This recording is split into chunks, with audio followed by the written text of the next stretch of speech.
السلام علیکم ورحمۃ اللہ وبرکاتہ۔ میں ہوں مولانا عطاء الرحمن۔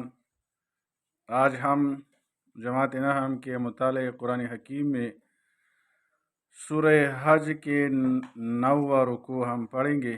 اگر آپ ہمارے چینل پر نئے ہو تو اس کو سبسکرائب کریں اور بیل آئیکن کا بٹن دبائیے تاکہ ہماری نئی آنے والی ویڈیو آپ کے سامنے بر وقت موصول ہو۔ چل سبق شروع کرتے ہیں۔ اعوذ باللہ من الشیطان الرجیم، بسم اللہ الرحمن الرحیم۔ ألم تر أن الله سخر لكم ما في الأرض وأسبغ عليكم ألم تر أن الله سخر لكم ما في الأرض والفلك تجري في البحر بأمره ويمسك السماء أن تقع على الأرض إلا بإذنه۔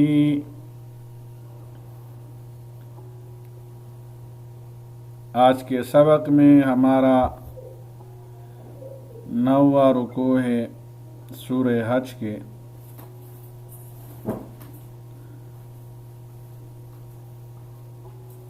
جو جماعت نحم کے کورس میں شامل ہے، اب ہم 9ویں رکوع کی تفسیر اور تشریح شروع کرتے ہیں۔ الم ترا، کیا تم نے نہیں دیکھا، ان اللہ سخر لکم، کہ اللہ تعالی نے تمہارے لیے مسخر کر دیا، ما فی الارض، جو کچھ زمین میں ہے، والفلک، اور کشتیاں، تجری فی البحر، سمندر میں اسی کے حکم سے چلتی ہے۔ یہ اللہ جل شانہ کے حکم سے یہ انسانوں کے فائدے کے لیے تابعدار کیے ہیں، مسخر کیے ہیں۔ اس کی تفسیر اور وضاحت یہ ہے، یعنی زمین کی سب چیزوں کو انسان کا مسخر بنا دیا۔ مسخر بنانے کے ظاہری اور عام معنی یہ سمجھے جاتے ہیں کہ وہ اس کے حکم کے تابع چلے، یعنی انسانوں کے حکم کے تابع چلے۔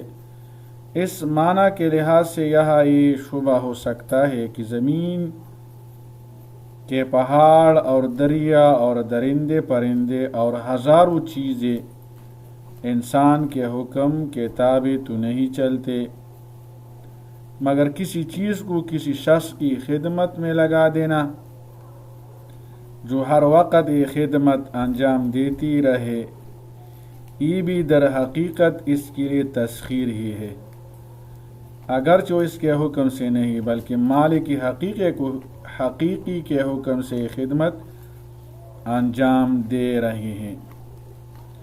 اس لیے یہاں ترجمہ تسخیر کا کام میں لگا دینے کیا گیا ہے۔ اس سے اس معنی بیان کیا گیا ہے، اللہ تعالیٰ کی قدرت میں یہ بھی تھا کہ ان سب چیزوں کو انسان کا تابع حکم بھی بنا دیتے، مگر اس کا نتیجہ خود انسان کے حق میں مضر پڑتا، اس کے لیے انسان کے لیے ضرر بن جاتا، کیونکہ انسانوں کی طبائع، خواہشات اور ضرورتیں مختلف ہوتی ہیں۔ ایک انسان دریا کو اپنا رخ دوسری طرف موڑنے کا حکم دیتا اور دوسرا اس کے خلاف، تو انجام بجز فساد کی کیا ہوتا؟ اللہ تعالیٰ نے اس لیے ان سب چیزوں کو تابع حکم تو اپنا ہی رکھا، مگر تسخیر کا جو اصل فائدہ تھا وہ انسان کو پہنچا دیا۔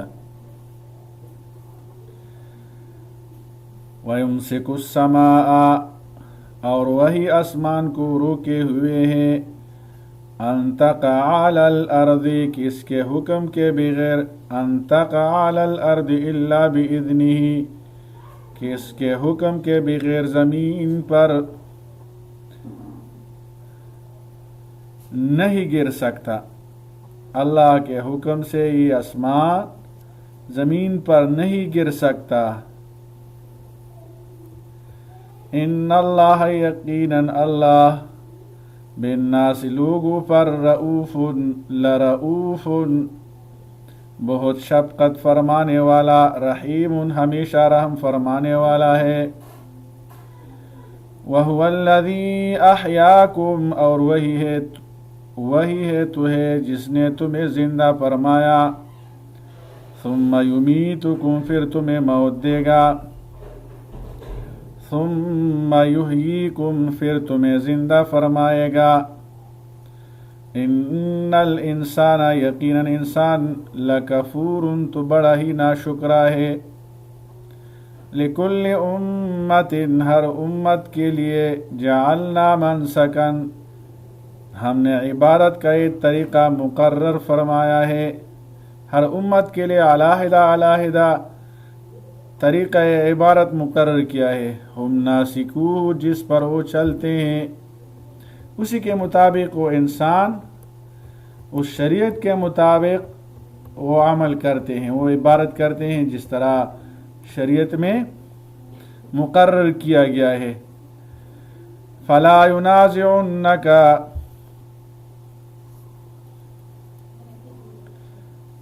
ینازعنک سو چاہیے تجھ سے جھگڑا نہ کرے، فی الامر اس کام میں، ودع الی ربک اور تو بلائے جا اپنے رب کی طرف، آپ لوگوں کو اپنے رب کی طرف بلاتے رہیے۔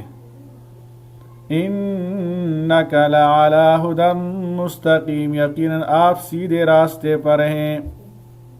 ہر امت کے لیے اللہ تعالیٰ نے علیحدہ طریقہ مقرر فرمایا ہے۔ یہی مضمون تقریباً لکل امت جعلنا منسکا انہی الفاظ کے ساتھ اسی صورت کی آیت نمبر 34 میں گزر چکا ہے، مگر دونوں جگہ لفظ نسک منسک کے معنی اور مراد میں فرق ہے۔ وہاں نسک اور منسک قربانی کے معنی میں، اسی طرح بضمن احکام حج آیا تھا، اور اس لیے وہاں واو کے ساتھ وَلِكُلِّ أُمَّةٍ فرمایا گیا تھا۔ یہاں منسک کے دوسرے معنی یعنی احکام ذبائح یا علم احکام شرعیہ مراد ہے، اور یہ ایک مستقل حکم ہے، اس لیے اس کو عطف کر کے نہیں بیان کیا گیا۔ اس آیت کی تفسیر میں ایک قول تو وہ ہے جو خلاصہ تفسیر میں ہم نے ذکر کیا کہ بعض کفار مسلمانوں سے ان کے ذبائح کے متعلق فضول بحث و جدال کرتے تھے اور کہتے تھے کہ تمہارے مذہب کا حکم عجیب ہے، کسی جانور کو تم خود اپنے ہاتھ سے قتل کرو وہ تو حلال، اور جس کو اللہ تعالیٰ براہ راست مار دے یعنی عام مردار جانور وہ حرام۔ یہ مشرکین کی طرف سے اعتراض تھا۔ ان کے اس جدال کے جواب میں یہ آیت نازل ہوئی۔ تو یہاں منسک کے معنی طریقہ ذبح کے ہوں گے، اللہ نے طریقہ ذبح واضح فرمایا، اور حاصل جواب کا یہ ہوگا کہ اللہ تعالیٰ نے ہر ایک امت اور شریعت کے لیے ذبیحہ کے احکام الگ الگ رکھے ہیں۔ نبی کریم صلی اللہ علیہ وسلم کی شریعت ایک مستقل شریعت ہے، اس کے احکام کا معارضہ کسی پہلی شریعت کے احکام سے کرنا بھی جائز نہیں، چاہے جائے کہ تم اس کا معارضہ خالص اپنی رائے اور خیالی باطل سے کر رہے ہو، یعنی مردار جانور کا حلال نہ ہونا تو اس امت و شریعت کے ساتھ مخصوص نہیں، سب پچھلی شریعتوں میں بھی حرام رہا ہے، تو تمہارا یہ قول تو بالکل ہی بے بنیاد ہے۔ اس بے بنیاد خیال کی بنا پر صاحب شریعت نبی سے مجادلہ اور معارضہ کرنا حماقت ہی حماقت ہے۔ اور جمہور مفسرین نے اس جگہ لفظ منسک عام احکام شریعت کے معنی میں لیا ہے، کیونکہ اصل لغت میں منسک کے معنی ایک معین جگہ کے ہیں جو کسی خاص عمل خیر یا شر کے لیے مقرر ہو، اور اسی لیے احکام حج کو مناسک الحج کہا جاتا ہے کہ ان میں خاص مقامات خاص احکام و اعمال کے لیے مقرر ہیں۔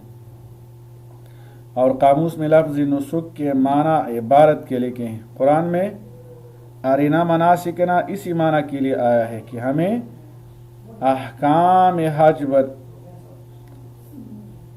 بتائیے۔ مناسک سے مراد عبادت کے احکام شرعیہ ہے، اور اسی تفسیر کو عبداللہ ابن عباس رضی اللہ عنہ نے روایت کی ہے، اس کی طرف یہ منسوب ہے۔ فلا ينازعنك في الامر وادع الى ربك انك لعلى هدى مستقیم، یقیناً آپ سیدھے راستے پر ہے۔ فلا ينازعنك في الامر، یہی حاصل ہے کہ موجودہ زمانے میں جب کہ خاتم الانبیاء دونوں جہانوں کا سردار حضرت محمد صلی اللہ علیہ وسلم ایک مستقل شریعت لے کر آ گئے، تو کسی کو اس کا حق نہیں کہ ان کی شریعت کے احکام میں جدال اور نزاع پیدا کرے۔ وَإِن جَادَلُوكَ، اگر وہ آپ سے جھگڑے، فَقُلِ اللَّهُ أَعْلَمُ بِمَا تَعْمَلُونَ، فَقُلِ اللَّهُ، تو آپ صلی اللہ علیہ وسلم فرما دیجئے اللہ خوب جانتا ہے جو کچھ تم کر رہے ہو۔ اللہ یحکم بینکم یوم القیامت،